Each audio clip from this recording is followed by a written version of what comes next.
The Holocaust is an undeniable and horrific chapter in human history in which 6 million Jews and countless millions perished in genocide and crimes against humanity during the Second World War. Dimensions in Testimony is a new format of interview by which you can ask your questions of a Holocaust survivor who has videotaped answers to many questions, so that the questions that you have will be answered directly, in person, life-size and 3D.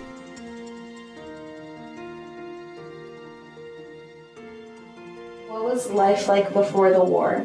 I had a very happy childhood. I loved to be together with my family. We understand very well the power of conversation between Holocaust survivors and the younger generation. We've seen it in our schools, we've seen it in our universities.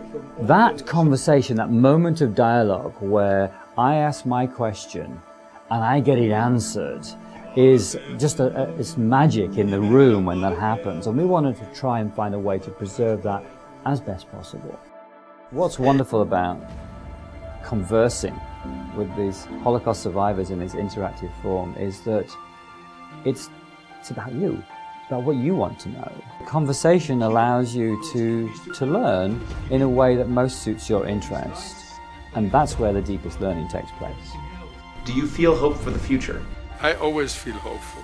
If I wasn't hopeful, I wouldn't be talking to you or anybody else about my experiences.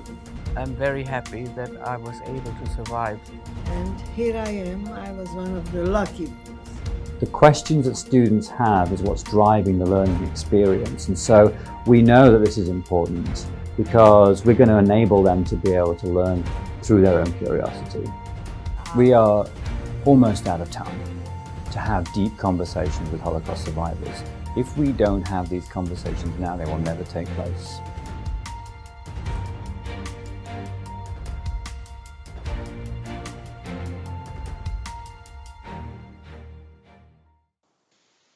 On behalf of our Acting Director of the United States Patent and Trademark Office, Andrew Hirschfeld, and Deputy Director Colt Stewart, and the entire leadership team of the United States Patent and Trademark Office, welcome to the 28th Annual Federal Interagency Holocaust Remembrance Program, A Chance to Survive.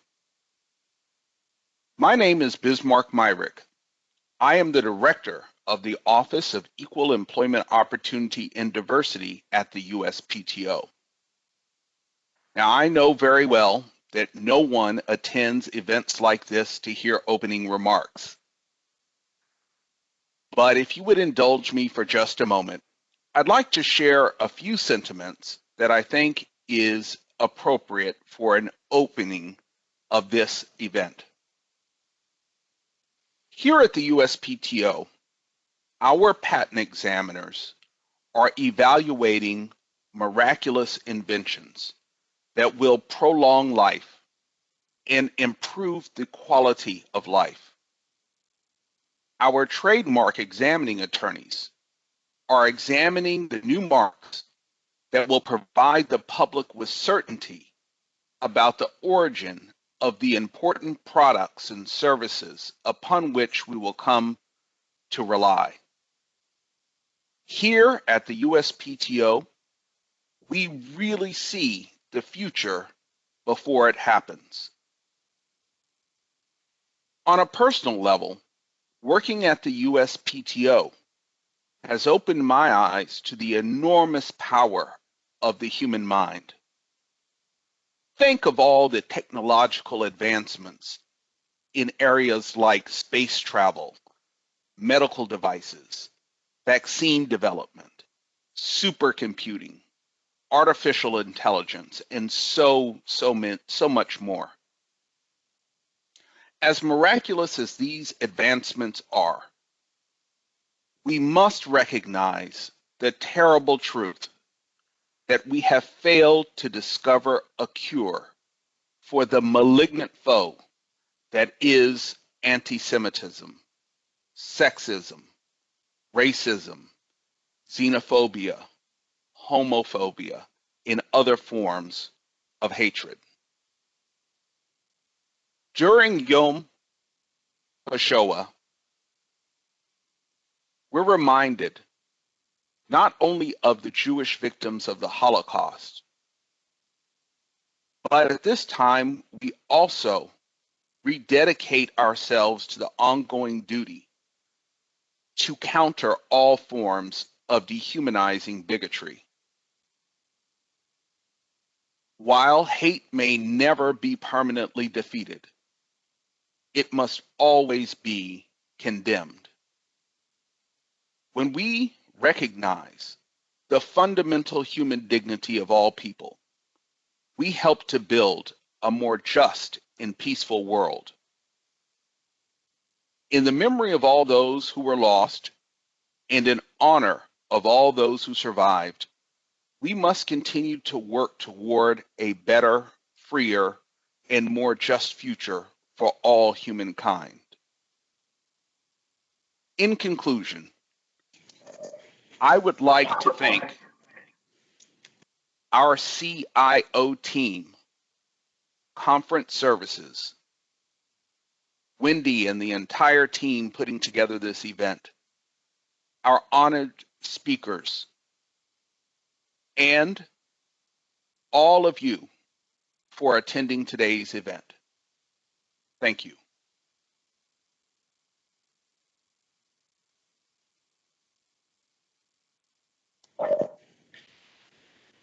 Thank you, Bismarck, for those inspiring comments, and good morning.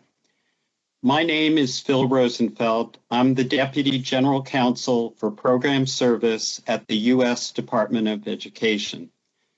I also serve as the department's representative to the U.S. Holocaust Memorial Council. It is indeed a privilege and a great honor to welcome you to the 28th Annual Intergovernmental Agency Commemoration of the Holocaust. As Bismarck mentioned, this year's theme is a chance to survive, and this event takes place during the Days of Remembrance.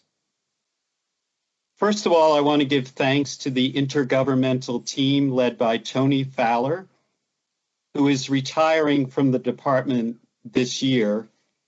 Tony has worked on many intergovernmental and outreach events on the Holocaust, Constitution Day, and many other key moments in our history. He always pours his heart and soul into each matter and makes it better. My great thanks to you, Tony, and thanks to Commerce and Wendy Dornberg for helping with this year's event and hosting last year's event during the beginning of the pandemic. I want to give a little bit of history. Education and Holocaust remembrance are somewhat intertwined, which makes me even prouder to be representing the department at today's events. In 1979, Congress established the Days of Remembrance as the nation's annual commemoration of the Holocaust. A joint resolution introduced by Senator John Danforth chose April 28th and 29th, or the days around it, as the key remembrance dates because in 1945, American troops helped to liberate the Dachau concentration camp and a number of its satellite camps, as well as rescuing hundreds of camp inmates driven southward on the death march that they were able to help save those people. In 1978, President Jimmy Carter established the President's Commission on the Holocaust, chaired by author and Holocaust survivor Elie Wiesel. They submitted a report in September of '79 recommending the establishment of a memorial museum, an educational foundation, and a committee on conscience. Just a few days later, in October, October 17, 1979, the Department of Education was established. Jimmy Carter signed it into law. And our conjunction together began at that point. The museum was dedicated in 1993 by President Bill Clinton. Elie Wiesel was there as well, and it officially opened to the public April 26th of 1993.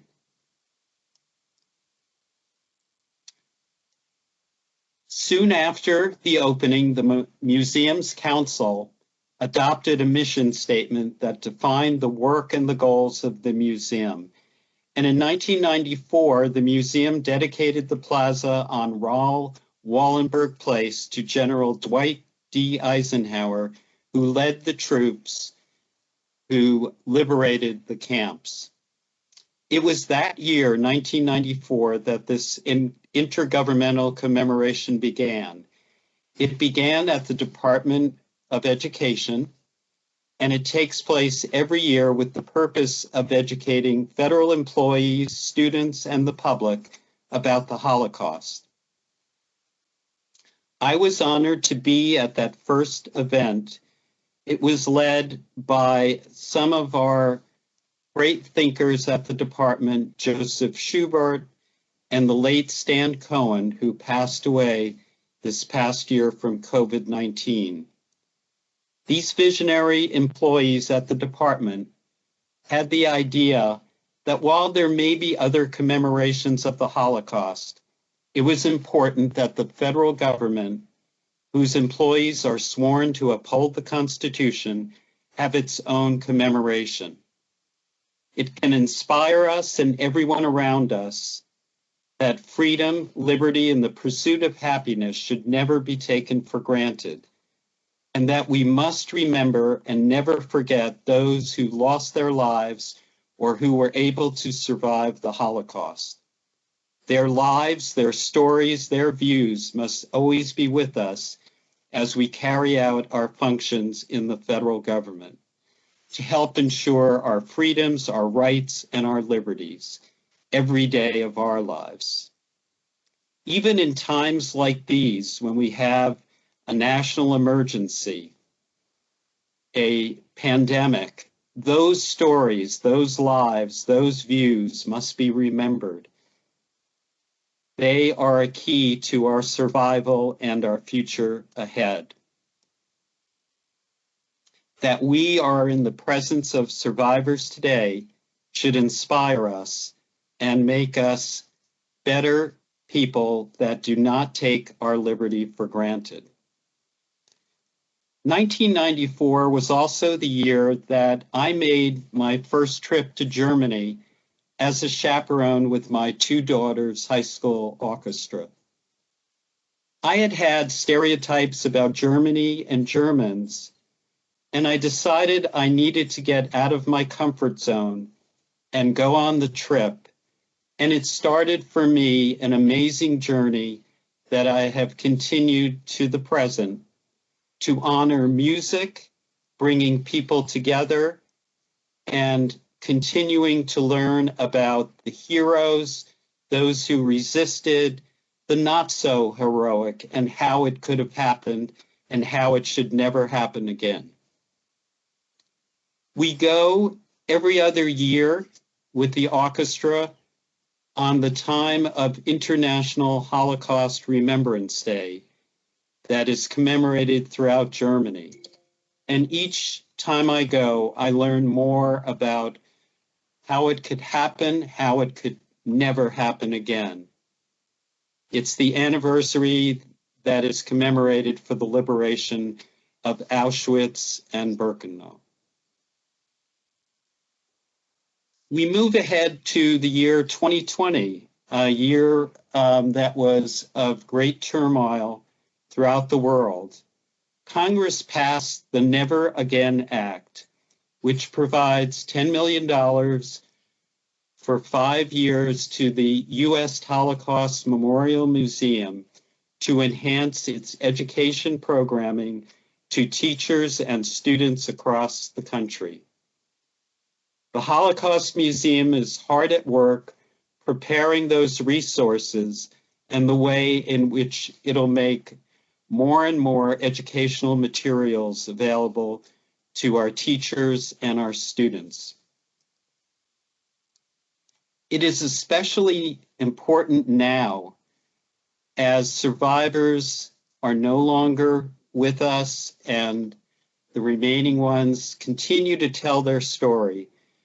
But a recent study done by the Claims Against Germany, or the Claims Conference, of students and millennials throughout the United States, conducted last September, revealed that so many of our millennials and Generation X, Y, and Zs have not the kind of knowledge about the Holocaust that they should have.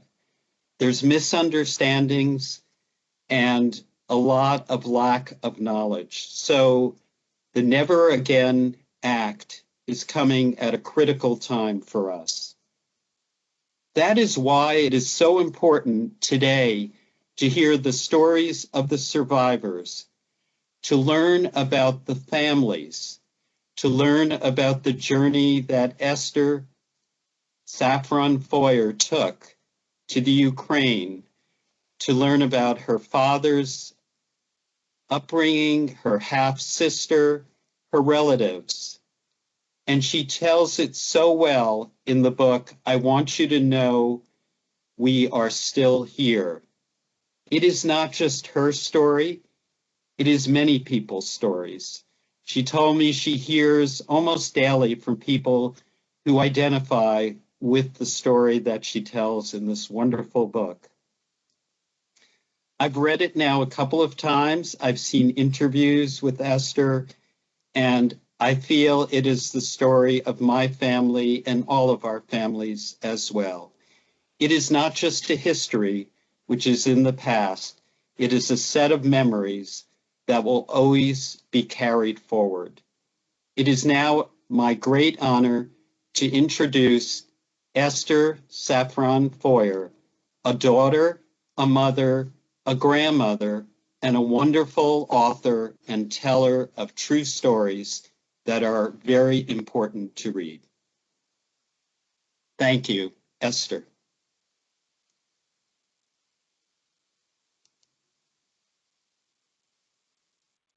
Thank you so much, Phil. And thank you all for organizing this amazing program in commemoration of Yom HaShoah, the Holocaust Remembrance Day. Today, we're embracing the power of personal stories and creating a space for them to reverberate. Some who were murdered were gypsies, some were intellectuals, some were Christians whose conscience made them disruptive influences in Hitler's new order. But a great majority of them were, of course, Jews, who Hitler wanted to totally wipe out. 6 million Jews were murdered in the Holocaust, in concentration camps, and also in something called the Holocaust by bullets, which happened to my family in villages and shtetls and fields and forest, one by one, bullet by bullet. Jews and others were murdered, mass murdered in graves that today are often unmarked. Children were often buried alive next to their mothers so as to not waste bullets. There are literally millions of stories, different and yet many similar. We often hear the phrase, and as we heard it today, to never forget. I would suggest that what we need to do is deliberately and consciously remember. Today, you join us in this obligation to remember when you hear the stories of 2 extraordinary child survivors. One who survived as a baby in hiding in the Netherlands, the other who lived in the Warsaw Ghetto as a young teen and then survived 5 different concentration camps. One, Al Münzer, lost his father and 2 sisters. The other, Max Glauben, lost his entire family. They both came to the US in their late teens, and they built remarkable lives here. We're going to hear from them individually, briefly, unfortunately, because they have so much to tell. And then I have some wonderful questions that came in from students that I'm going to ask them. So we're going to start with the first conversation will be with Al Münzer. Al was born in the Netherlands to Polish parents. He was the youngest of 3 siblings with 2 older sisters. The family made the difficult decision to hide each member of the family in different places, increasing the chances for some members to survive. Al was placed with an Indonesian family at 9 months and stayed with them until he was 4 years old. He was eventually reunited with his mother, the only other survivor of his family, and moved to the US in 1958. Al then built a successful career as a physician, and in recent years married his partner of more than 30 years, who's a longtime friend of mine. Al now spends much of his time volunteering at the US Holocaust Museum, educating others about the Holocaust and his own wartime experiences. His story has been featured in a documentary, Indonesian Lullaby. Al, we're so glad to have you here with us today to be able to tell your remarkable stories. Why don't you start by telling us a little bit about why your family was in the Netherlands, even though they had a Polish background, and what life was like after the Nazi invasion? Thank you so much, Esther, and thank you all for inviting me to be here today.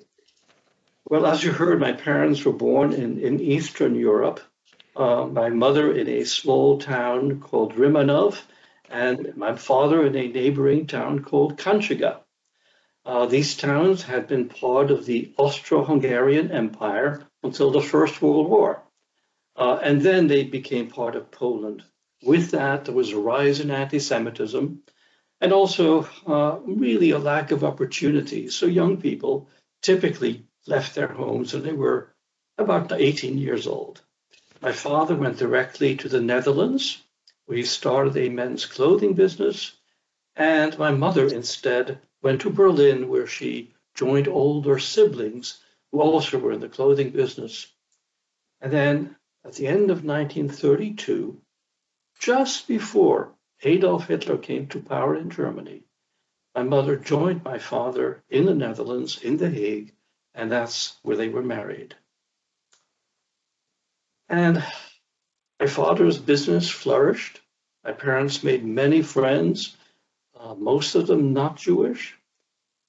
Jews had lived in Holland for hundreds of years and were part of all segments of society. And so in July 1936, they celebrated the birth of their first child. And that was my sister, Eva. And 2 years later, November 1938, they celebrated the birth of their second child, my sister, Leah.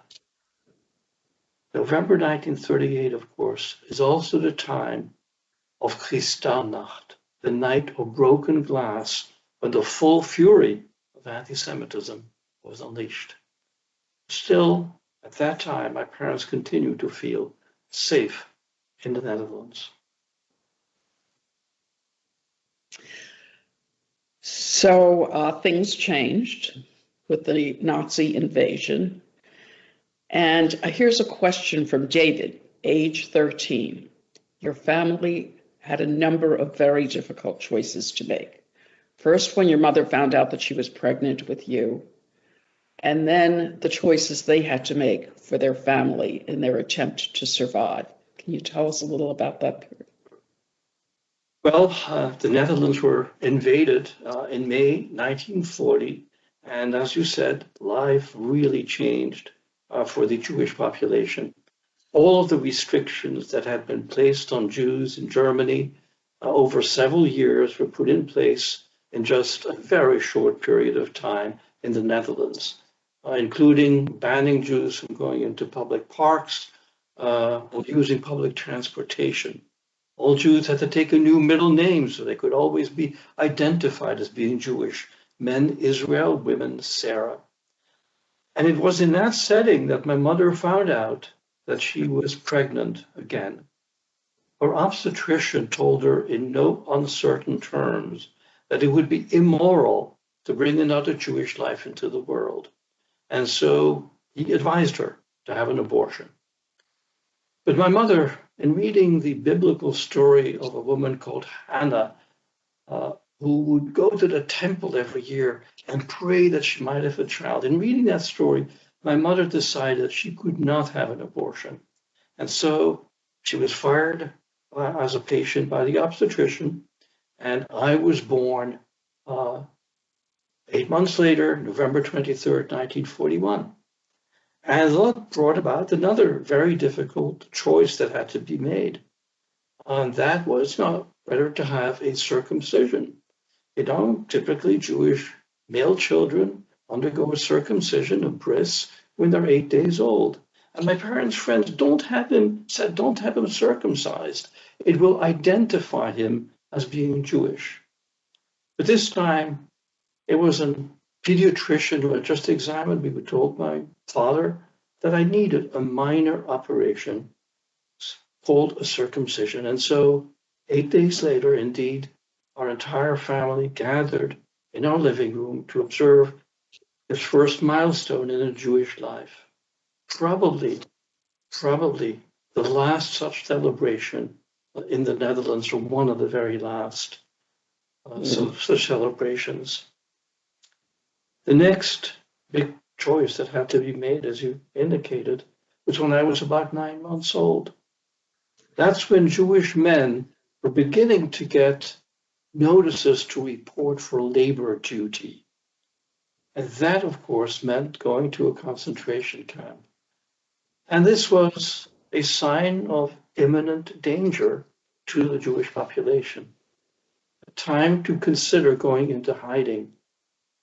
Now, some families, like the famous family of Anne Frank, all went into hiding as one family unit. But my parents decided, just as Esther mentioned, that we ought to split up as a form of insurance so that if one member of the family were discovered, at least the others had a chance to survive.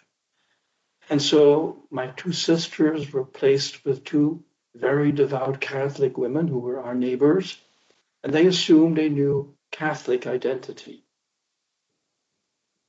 My father went into hiding in a psychiatric hospital, pretending to be a patient.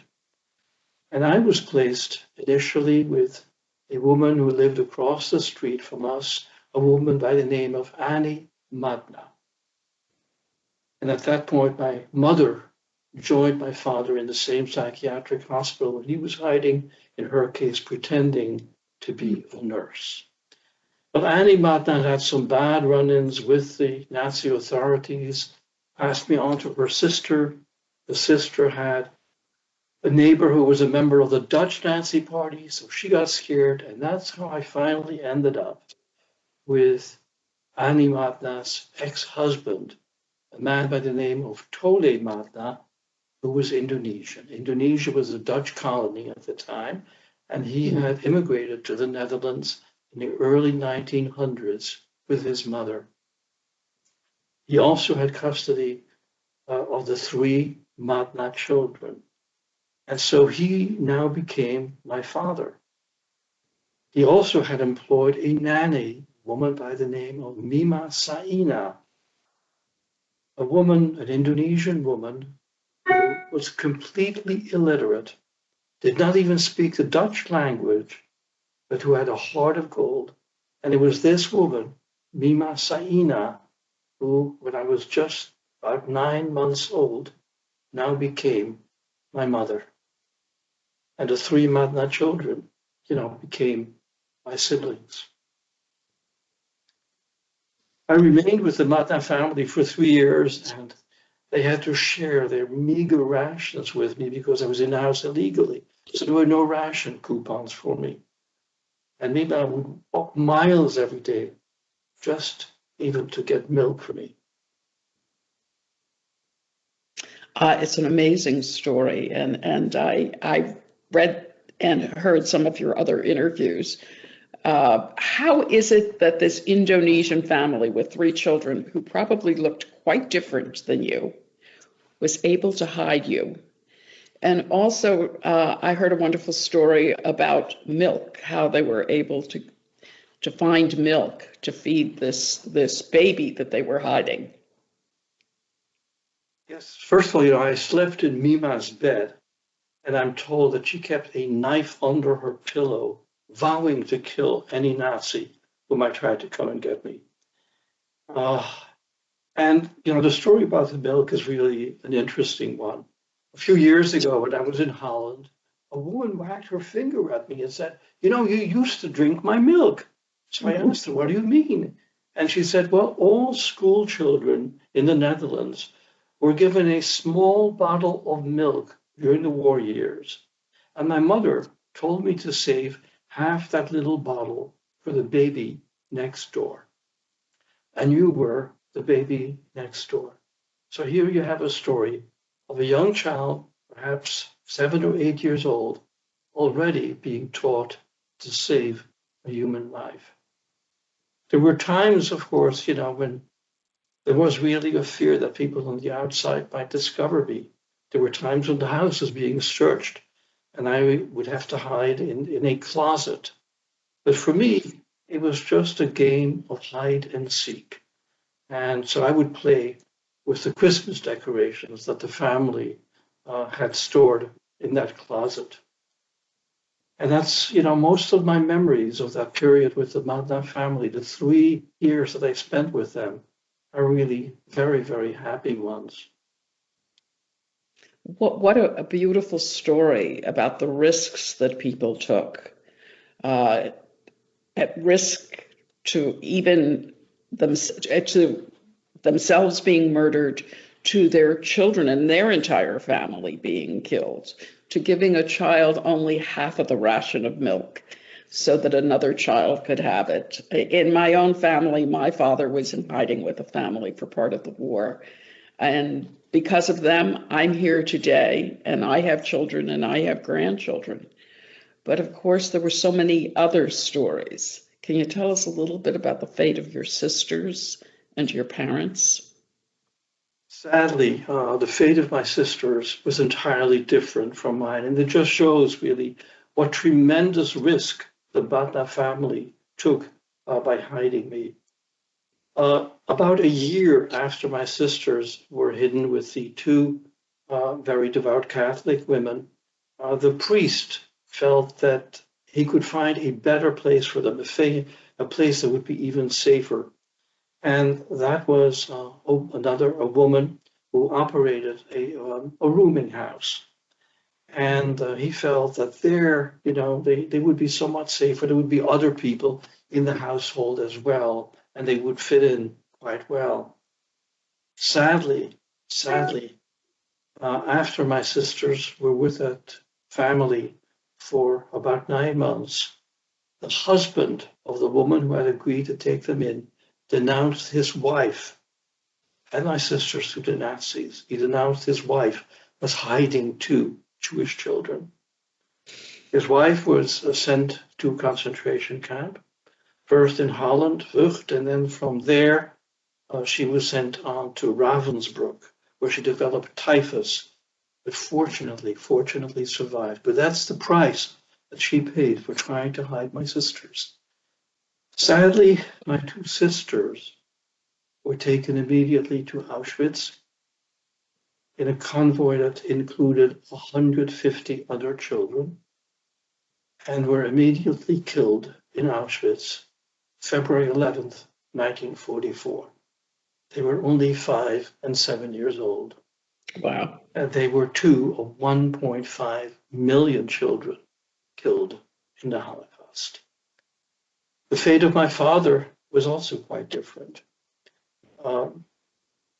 My mother fortunately survived, and we'll talk a little bit later about my reunion with my mother. But my father and my mother were both discovered in that hospital where they were in hiding, together with all the Jewish patients, and when sent on to immediately first to Westerbork in Holland, then to Vught, where they did slave labor for the Philips Electronics factory. In March of 1944, my father was sent on to Auschwitz. He remained there for about 6 months, and then was sent on to Mauthausen, Güsen, Steyr, and finally to a camp high in the Austrian Alps called Ebensee, where the prisoners worked in abandoned salt mines assembling V2 rockets for the German army. Terrible work with almost no food, never seeing daylight. But still, my father witnessed liberation by the US Army in May 1945, but he was so weak that he passed away. He died 2 months later and lies buried in the Ebensee concentration camp, which is now one huge cemetery. So I never knew my father, never knew my sisters. The only way I got to know them was through boxes of photographs that fortunately were saved. And I remember in one of your interviews talking about the photo of your bris, I think, the family gathered around the table as the last photo of all of you together.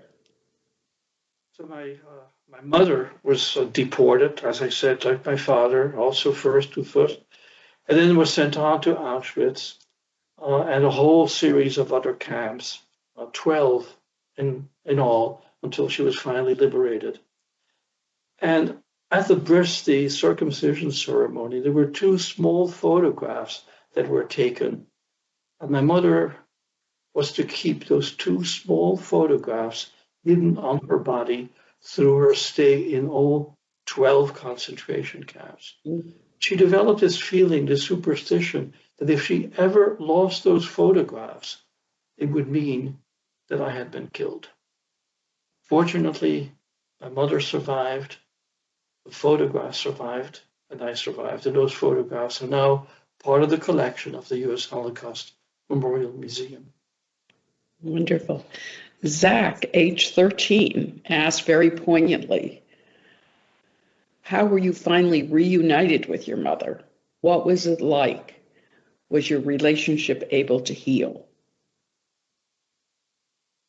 When my reunion with my mother was one of the very first clear memories that I have of the Holocaust, of my time in the Holocaust. My mother was liberated actually through the intervention of Count Volk Bernadotte and sent to Sweden to recuperate. So she returned to the Netherlands in July 1945, and that's when I was reunited with her. I had been asleep in one of the back rooms of the house, and my foster sister, Devi Matna, came to get me. And I was unhappy about having been awakened, so I was cranky, and she carried me in the living room where the whole family was assembled in a circle. And they do what you do with a cranky child. You pass it from one lap to the next one. And there was one lap that I remember that I refused to sit in. One woman I kept pushing away. And that woman was my own mother, because she was a complete stranger to me. My mother at that time was Mima Saina. I had no concept, no idea that that Mima Saina looked very different from me, that she was dark-skinned. To me, she was my mother. Right. And my mother thought it would be really better for me if Mima continued to take care of me.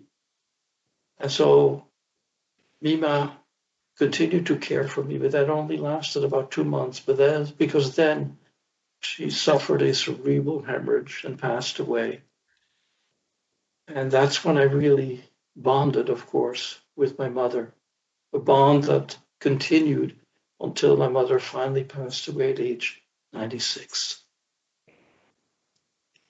wonderful that you had her for so long and that she could see your success here in the United States, that the two of you could come here and that you could build a wonderful life. I have another question from JJ, age 17. What kind of discrimination did you face as a gay Jewish man while attempting to build your medical career? And how did your experience as a Holocaust survivor affect your practice of medicine? Well, John, let me say a few words about what it was like to grow up with the Holocaust as a young child, in the shadow of the Holocaust, if you will, and then how that affected me later on. It's a really good question. I grew up with the Holocaust all around me.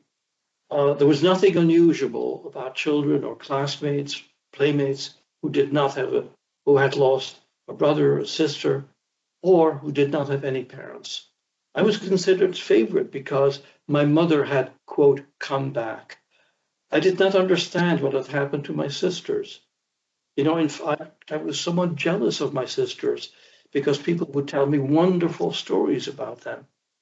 And then I began to overhear people saying, such and such a person came back and that person did not come back.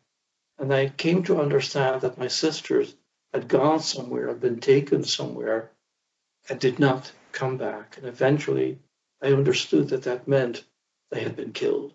So my understanding of what had happened to my family came very, very gradually. While we were in Holland, there were still remnants of anti-Semitism.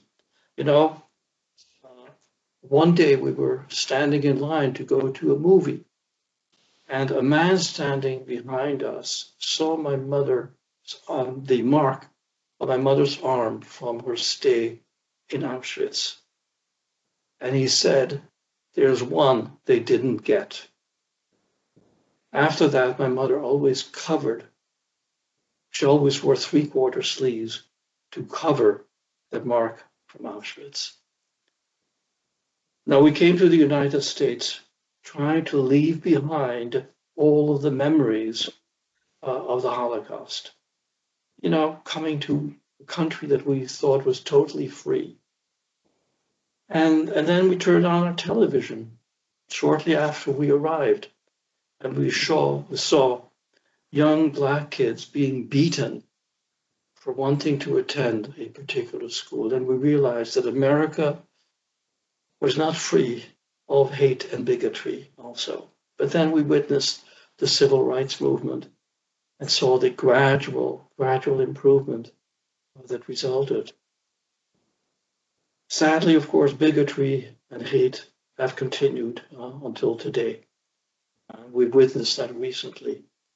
And homophobia, sadly, is one of those forms of bigotry. I was very lucky that I was never directly exposed to it during my medical career or as a student, although I had to hide my identity for a very long period of time. But now, fortunately, I am able to live out in the open. And I think my experience in the Holocaust has made me a better doctor. It has given me the ability to listen to people and to understand their pain in an entirely different way than I would otherwise. So I think it has, in fact, helped me be a better doctor. It has also, my mother would always remind me that Hannah, the woman, whose story she read, that Hannah made a pledge. If the Almighty will give me a child, I will give that child to the service of God all of the days of his life. And whenever I was bad growing up, whenever I was going a little bit, off the right track, my mother would remind me of Hannah's pledge and say, I made that same pledge. And it's something that I've always remembered. And I think, that I owe something to the world, something to the people who risked their lives to save mine. And I wish I owe to my mother, who made that incredible decision not to follow the advice of an obstetrician. And we are so grateful, Al, for the contributions that you have made in medicine and now in telling your story through documentaries, through speeches everywhere. Before we conclude, can I ask you if there's some final message that you'd like to share with us? What the man in that family taught me was that even in a world surrounded by hate, it is possible to stand up and do what is right. And that's the message that I really would like to convey. Even today, as we see hate, as we are witness to bigotry, the important thing is for all of us to stand up, speak up, and do what is right. Thank you so much for sharing your story with us today. And now for our next conversation, another amazing survivor, Max Glauben.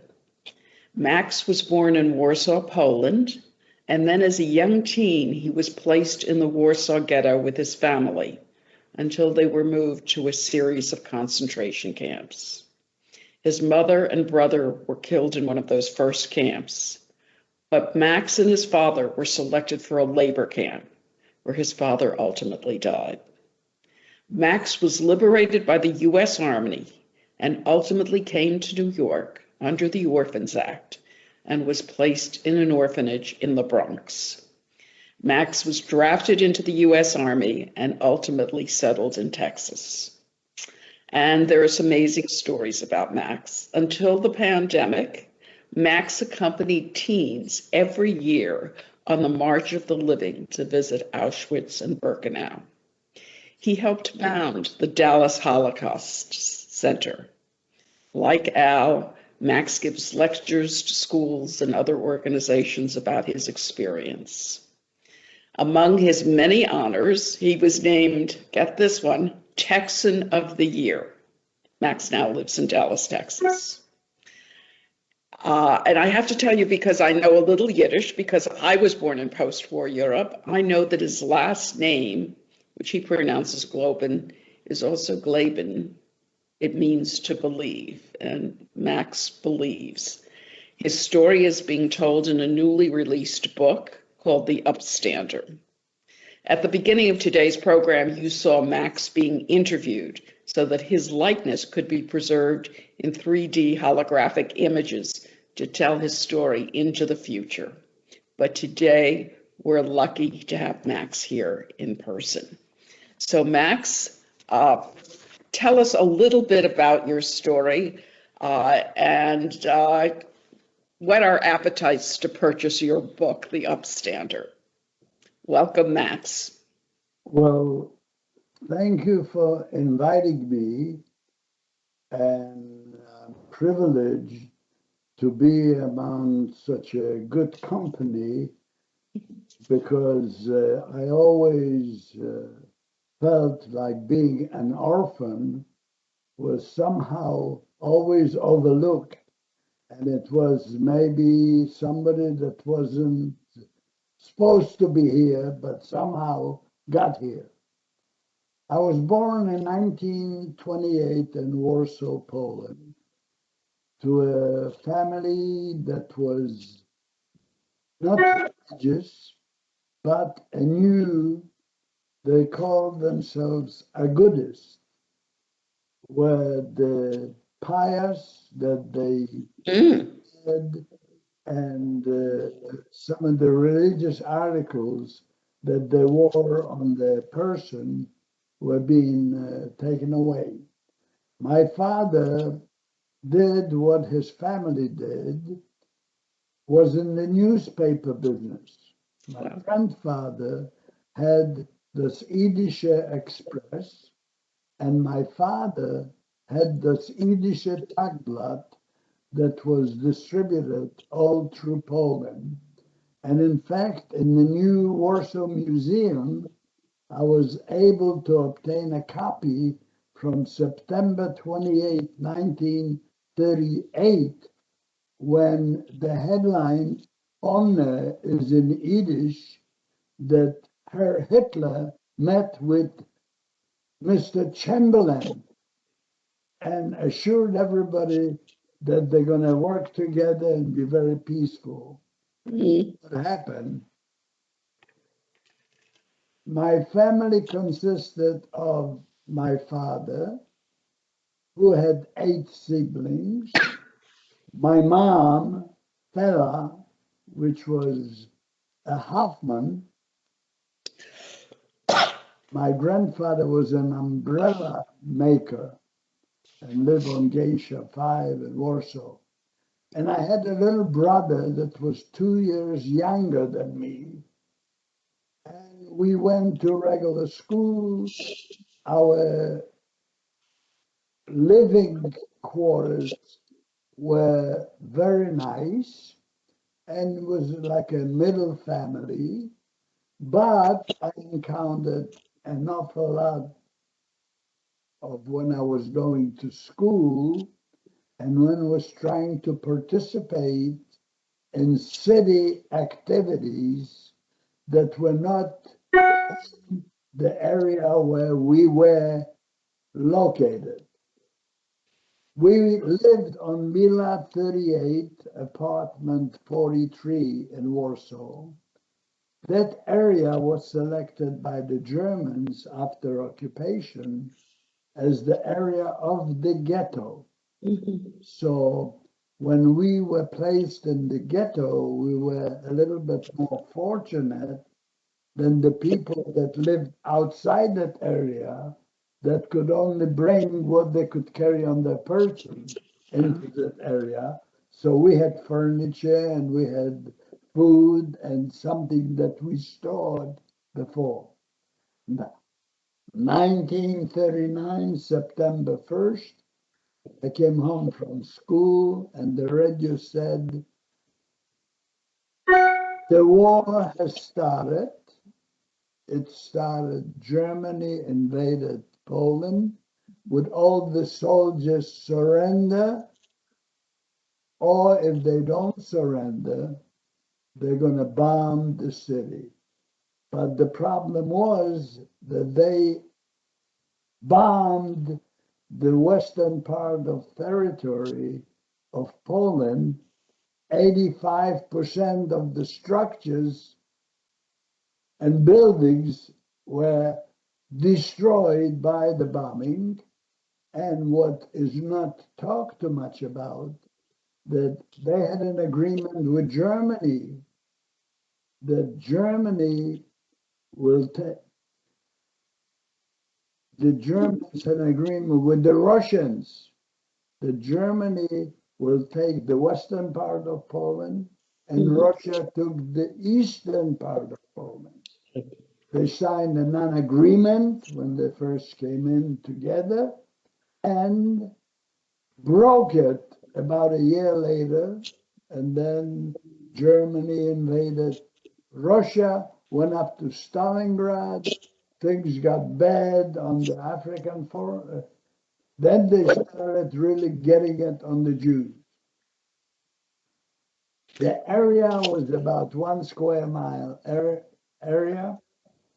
While it was being built as a ghetto and the walls around it, a typhoid epidemic occurred. The area was quarantined. My little brother and I got typhoid. The Germans wouldn't come in there. And they made the Jews, or they created a city council, a Jewish council, and enlisted of volunteers of 2,000 Jewish policemen that were doing the dirty work for the Germans. Needless to say, the area didn't have any water, utilities, any place to buy food. Anything was either smuggled in or brought in by the Germans in quantities that were not enough for the amount of people that were in that small area. When the ghetto was finished in 1940, it began in 1939. Anybody that lived in the area and built the walls around the ghetto and everything there was allowed to stay. Anybody lived outside and had to register at the beginning and answering questions that you wouldn't answer under normal circumstances could only bring and be put into the ghetto what he can carry on his person.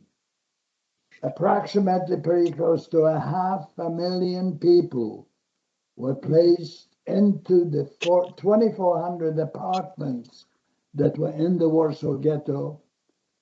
And before you knew it, we lived under these conditions from 1939, then 40, everybody was moved into the ghetto. In 43, when the Germans were stopped at Stalingrad, it was the early part, they declared the final solution and started enforcing it.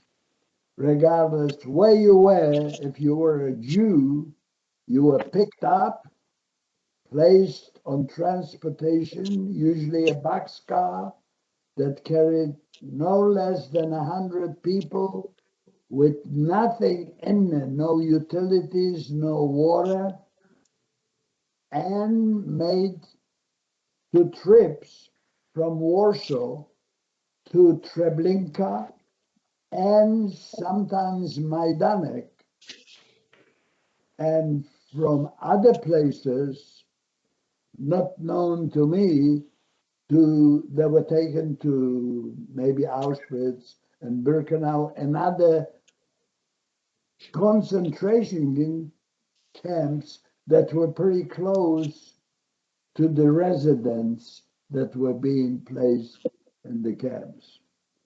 So, Max, you were actually, after the Warsaw Ghetto, you ended up in 5 different concentration camps. Correct. And your mother and brother were murdered early on in that, but you somehow managed to survive, and your father for most of that period. How did that happen? This is a question from Jesse, age 11. How was it that your father was able to grab your hand and to get you selected for slave labor rather than being instantly killed? What I need to do is finish the trip. We were placed on a boxcar. We rode 5 days to Majdanek. We offloaded, and then the Germans were selecting people that were able to work, the workers. And as we were offloaded, they started a march into the area where the people were being gassed and cremated.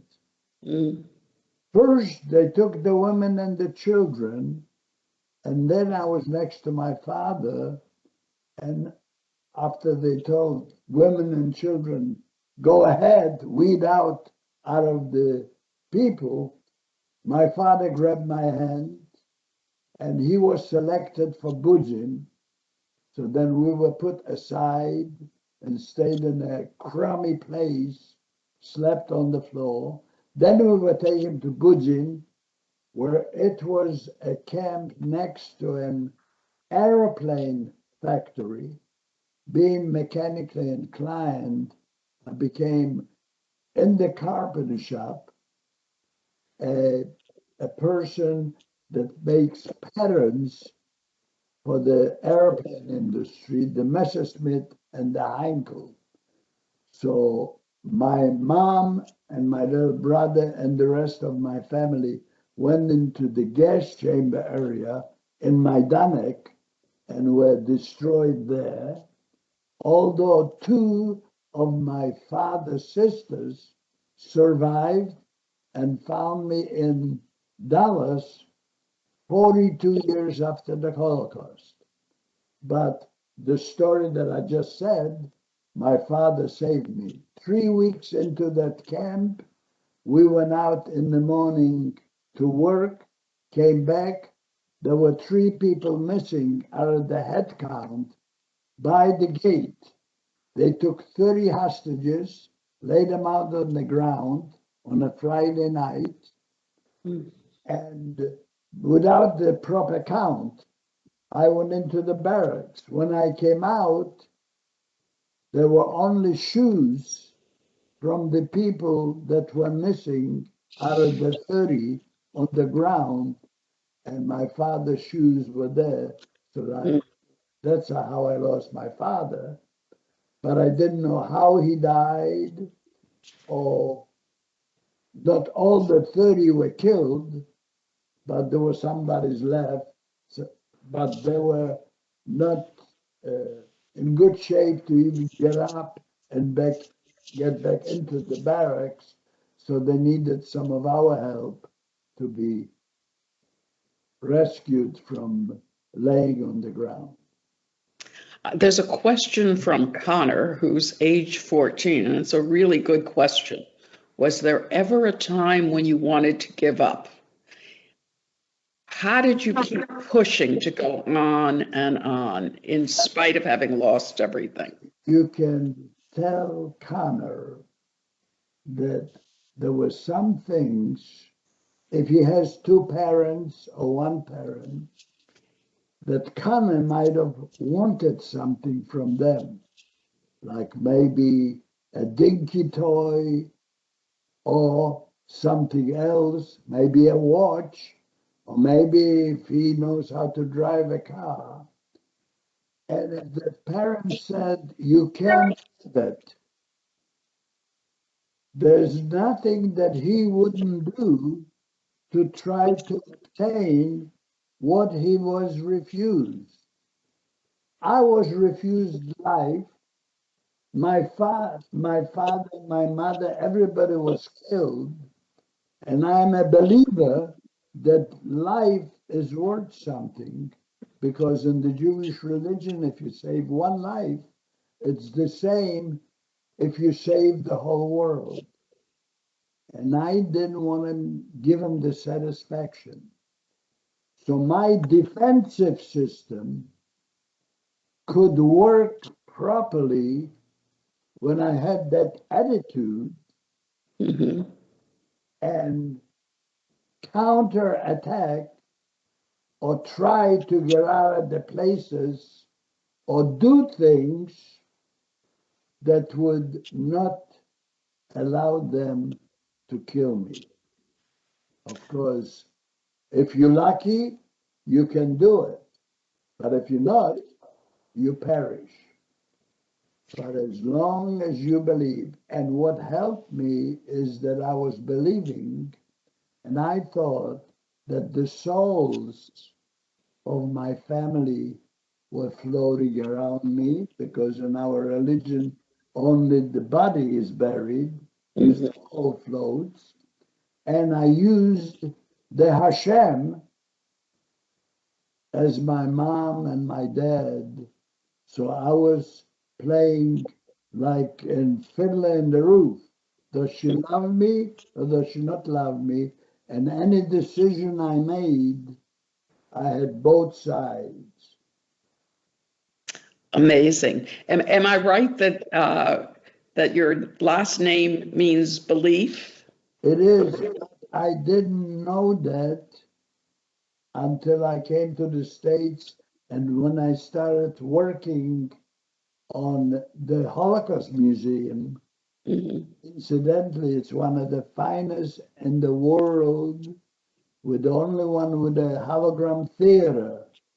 There are many that have holograms, but it's over an 80 million, and it's one of the nicest, because it's not only for the Holocaust, but it's for all humanity.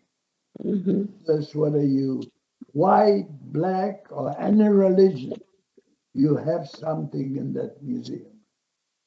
It's wonderful, and we're so grateful that you were one of the driving forces to help create that, and that for generations to come, people will see your hologram there at the museum. That's exactly, and that if you want, you ask me the questions. So, this is a question from Ben, who's age 15. And he says, some survivors are very open and willing to share their experiences. Many others, most frankly, are unable to speak about what happened to them. What is it about you, your experience, your outlook on life, which we've already gotten a flavor of, that has compelled you to be able to share your story with all of us? There seems to be, when you are born,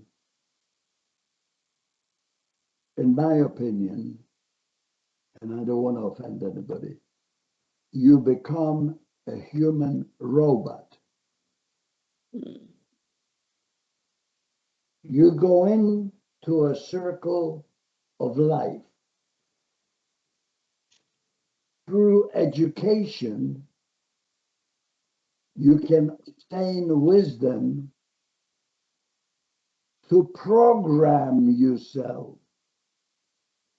And there's nothing in this world that the body that gets born cannot do if he wants to do it. He has a choice to take the right road or the bad road. So you go into a bubble of life, and if you mistreat it, and just like the former generation, the kids were told what to do, now the kids have freedom. So 3 and 4 and 5-year-olds will tell you what they want, how they want to do it, and in sentences, not in words like mama and papa. Do you understand what I'm trying to bring out? I was mistreated, my parents taken away, and some of the Holocaust survivors say this is so bad that I don't want to even speak about it. But I says, only we, through education, can eliminate what it is. So, when I went back 14 times and 7 times back to Germany, to Flossenburg, I became an instructor. I put my life and my sorrow aside, and I says, I'm going to tell them how this is and show them the artifacts, because when you teach the Holocaust, it's like seeing a play without any scenery. So if they read a book or if they see something, then they go to Majdanek and they see 7 tons of human ashes in a building that looks from far away like a mushroom. So when I went 14 times, you know, if somebody dies, you do a yearly back to the cemetery, right? And you put a little thing. Well, I did services 14 times for my family next to 7 tons of human ashes. And I fulfilled, and I said the Kaddish in a place where their parts were still there, even though mixed in with parts of 6 million and 1.5 million children that died senselessly. But you can blame the bystanders for the Holocaust, because if they wouldn't allow it, because there were some people in Europe that didn't allow the Germans to come in, and they didn't do anything about it. Right. I hope I'm in the picture, but I'm talking to you. But anyways, I hope that kind of gives you an idea of why I chose the goodness. Because if you raise kids, you don't want them to be treated, if you were treated bad, you don't want them to be treated bad and to encounter the same things that you encountered. And I didn't talk about the Holocaust to my own kids until they were old enough to say something or to understand it, because how would you feel that they feel sorry for you for what happened to you? We are so grateful, Max and Al, to have you with us, to have you be able to tell these stories, to teach us how to live after the horrors of what you've been through. You know, we talk about 6 million Jews who were murdered, and that's a number, that's such a big number that you can't even deal with it. But hearing these stories, hearing the individual stories, so we can put ourselves into those stories and imagine them, is so, so important. And we are so grateful for our two amazing guests for sharing these poignant stories, and for everybody in attendance who is now a witness to this history and can carry this history, these stories forward to make the world a better place. Thank you so much. What an honor to be with you. Can I add something real short? People need to realize that I was liberated and Al was liberated. But when we came to the States, the soldiers liberated one Holocaust survivor. But I have a family now, a wife, 3 children, 7 grandchildren, and 2 great-grandchildren. So the liberation was a reward to us for being able to raise the families. And now, when I go to a restaurant, I have to make a reservation for 20-some people because some of them got married and had children. So look of what the liberation, what kind of good thing that was.